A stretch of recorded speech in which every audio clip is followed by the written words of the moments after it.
Chelsea said we should do a tour of the fridge. So here's a tour of the fridge. First thing you want to notice is that everything is metric here, even the eggs. There's not a dozen eggs, there's 10. Cheeses, they use Gouda here, like cheddar. It's like Gouda everything. We got some mayonnaise, some fruity mayolenka. apple juice. We got some apple juice from specially selected fruity apples. Gotta love the fruity apples.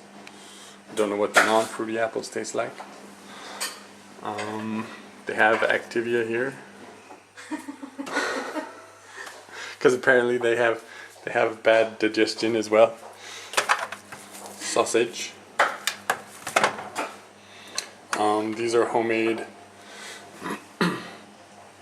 jams from Micho.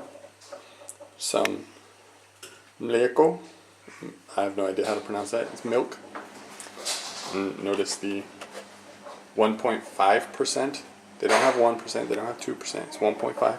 Some beers and some orange juice. And that's it for the fridge. Teeny little fridge.